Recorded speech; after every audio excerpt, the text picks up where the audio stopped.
Hi hello அனைவருக்கும் வணக்கம். இது உங்கள் ஜாப் 360 சேனல். இன்றைக்கி நம்ம என்ன ரெக்ரூட்மெண்ட் பற்றி பார்க்க போகிறோம் அப்படின்னு பார்த்துக்கிட்டிங்கன்னா, நம்மளுக்கு யூபிஎஸ்சி சிவில் சர்வீஸ்லேருந்து நம்மளுக்கு வேக்கன்ட் கொடுத்துருக்காங்க.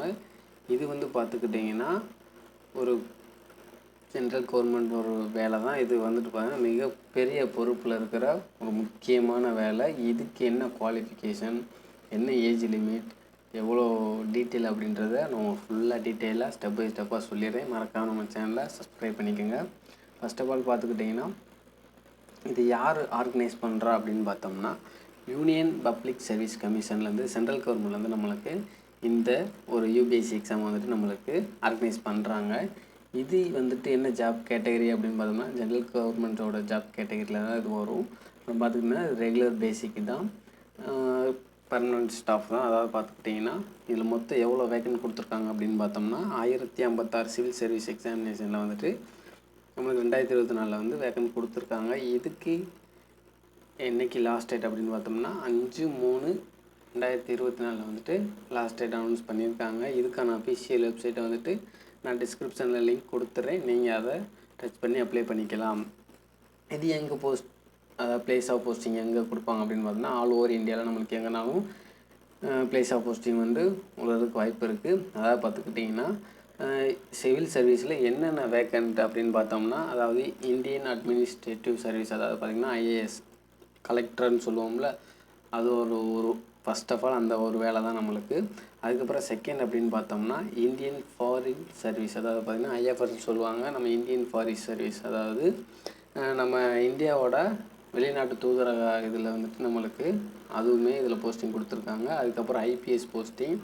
அதுக்கப்புறம் பார்த்திங்கன்னா Indian audit and account service group ஏலையும் வேக்கன்ட் கொடுத்துருக்காங்க. அதே போல் இந்தியன் சிவில் அக்கௌண்ட் சர்வீஸ்லேயும் வேக்கன்ட் கொடுத்துருக்காங்க. இந்தியன் கார்ப்பரேட் லா சர்வீஸ்லேயும் வேக்கன்ட் கொடுத்துருக்காங்க. இந்தியன் டிஃபென்ஸ் அக்கௌண்ட் சர்வீஸ்லேயும் வேக்கன்ட் கொடுத்துருக்காங்க. அதே போல் இந்தியன் டிஃபென்ஸ் எஸ்டேட்ஸ் சர்வீஸ்லேயும் நம்மளுக்கு வேக்கன்ட் கொடுத்துருக்காங்க. இந்தியன் இன்ஃபர்மேஷன் சர்வீஸ் வேக்கன்ட்ஸ் கொடுத்துருக்காங்க.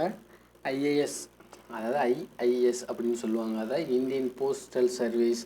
இந்த மாதிரி நம்மளுக்கு ஒரு 21 வகையான வேக்கன்சி வந்து நம்மளுக்கு யூபிஎஸ்சி வந்து அனௌன்ஸ் பண்ணியிருக்காங்க. இது மறக்காமல் எல்லோரும் அப்ளை பண்ணிடுங்க. அதாவது இதுக்கு என்ன எலிஜிபிள் செக்டாரியா அப்படின்னு பார்த்தோம்னா, எஜுகேஷன் குவாலிஃபிகேஷன் அப்படின்னு பார்த்தோம்னா மஸ்ட்டு வந்துட்டு எல்லாருமே பேச்சுலர் டிகிரி படித்து முடிச்சிருக்கணும் அப்படின்ற மாதிரி சொல்லியிருக்காங்க. அதாவது 3 இயர்ஸ் கோர்ஸ் வந்துட்டு நீங்கள் எந்த யூனிவர்சிட்டியில் படிச்சிருந்தாலும் ஓகே, இவங்களுக்கு வந்து படித்து முடிச்சிருக்கணும் அப்படின்னு சொல்லியிருக்காங்க. இதுக்கு என்ன ஏஜ் லிமிட் அப்படின்னு பார்த்தோம்னா 21 வயசுலேருந்து 32 வயசுக்குள்ளே இருக்கணும் அப்படின்ற மாதிரி சொல்லியிருக்காங்க.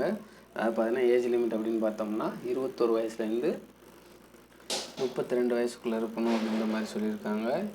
இதுக்கு வந்து பார்த்துக்கிட்டிங்கன்னா கேஸ்ட் வைஸ் படி ரிலாக்ஸேஷன் ஒரு ஆஃபர் இருக்குது. அது வந்து பார்த்துக்கிட்டிங்கன்னா எஸ்சி எஸ்டி கேட்டகரியாக இருந்தால் 5 வருஷம் ரிலாக்ஸேஷன், ஓபிசி கேண்டிடேட்ஸாக இருந்தால் 3 இயர்ஸ் வந்து ரிலாக்ஸேஷன் இருக்குது. அதாவது இதில் வந்து பிடபிள்யூபிடியில் வந்துட்டு இடபிள்யூஎஸ் வந்து 10 வருஷம், எஸ்சி எஸ்டி கேட்டகரியில் 15 வருஷம். இந்த மாதிரி இதில் வந்து நம்ம கிளாஸேஷன் நாம்ஸ்லாம் இதில் கொடுத்துருக்காங்க. இது வந்து யாரெல்லாம் அட்டன் பண்ணலாம் அப்படின்னு பார்த்தோம்னா, அதாவது 6 அட்டம்ப்ட்ஸ் பண்ணவங்க அதுக்கு மேலே பண்ண முடியாது அப்படின்ற மாதிரி அவங்களே அனௌன்ஸ் பண்ணியிருக்காங்க. இது வரைக்கும் நீங்கள் யூபிஎஸ்சி எக்ஸாம் வந்து பார்த்துக்கிட்டிங்கன்னா 6 தடவை அப்ளை பண்ணி அட்டன் பண்ணியிருக்கீங்க அப்படின்னீங்கன்னா, நீங்கள் 7ஆவது தடவை அப்ளை பண்ணி அட்டன் பண்ண முடியாது அப்படின்ற மாதிரி அவங்க சொல்லியிருக்காங்க. இது வந்து பார்த்திங்கன்னா எஸ்சி எஸ்டி கேட்டகரியை பொறுத்தளவுக்கு நீங்கள் அன்லிமிட்டடாக அட்டன் பண்ணிக்கலாம் அப்படின்ற மாதிரி சொல்லியிருக்காங்க. ஓபிசி கேண்டிடேட்ஸ் பார்த்தோம்னா 9 இயர்ஸ்க்கு வந்துட்டு அப்ளை பண்ணிக்கலாம் அப்படின்ற மாதிரி சொல்லியிருக்காங்க. அதுக்கப்புறம் செலெக்ஷன் ப்ராசஸ் எப்படி இருக்கும் அப்படின்னு பார்த்துக்கிட்டிங்கன்னா, சிவில் சர்வீஸ் ப்ரிலிமினரி எக்ஸாம் வந்துட்டு ஆப்ஜெக்ட் டைப்பில், அதாவது நம்ம உண்மை டைப்பில் வந்துட்டு ப்ரிலிமினரி எக்ஸாம் இருக்கும். அதுக்கப்புறம் வந்து பார்த்திங்கன்னா மெயின் எக்ஸாம் அண்ட் இன்டர்வியூ வந்துட்டு டைரெக்டாக மெயின் எக்ஸாம் அண்ட் இன்டர்வியூ இருக்கும். அதுக்கப்புறம் இன்டர்வியூ பர்சனாலிட்டி டெஸ்ட்டு வைப்பாங்க. இதுக்கப்புறம் பார்த்திங்கன்னா ப்ரிலிமினரி டெஸ்ட் வந்துட்டு நம்மளுக்கு எந்தெந்த எக்ஸாம் சென்டர் எந்த ஊரில் போடுவாங்க அப்படின்னு பார்த்தோம்னா, சென்னை, கோயம்புத்தூர், மதுரை, திருச்சி, வேலூர் அண்ட் புதுச்சேரியில் வந்துட்டு நம்மளுக்கு யூபிஎஸ்சியோட exam centre, preliminary exam centre வந்துட்டு இந்த மாவட்டத்திலலாம் போடலாம் அப்படின்ற மாதிரி சொல்லியிருக்காங்க. மெயின் எக்ஸாம் எங்கே போடுறாங்க அப்படின்னு பார்த்தீங்கன்னா கம்பல்சரி சென்னையில் மட்டும்தான் போடுறாங்க. எதுக்கு அப்ளிகேஷன் ஃபீ அப்படின்னு பார்த்தோம்னா, ஃபீமேல் எஸ்சி எஸ்டி கேண்டிடேட் வந்து பார்த்திங்கன்னா நில், அதாவது ஃப்ரீ தான். மற்ற அதர் எல்லாத்துக்குமே வந்துட்டு 100 ரூபா ஆன்லைன் பேமெண்ட் இருந்தால் 100 ரூபா கட்டியே ஆகணும் அப்ளிகேஷன் ஃபீ அப்படின்றாங்க. இதுக்கு ஆன்லைன் பேமெண்ட் தான், full and full online payment தான்.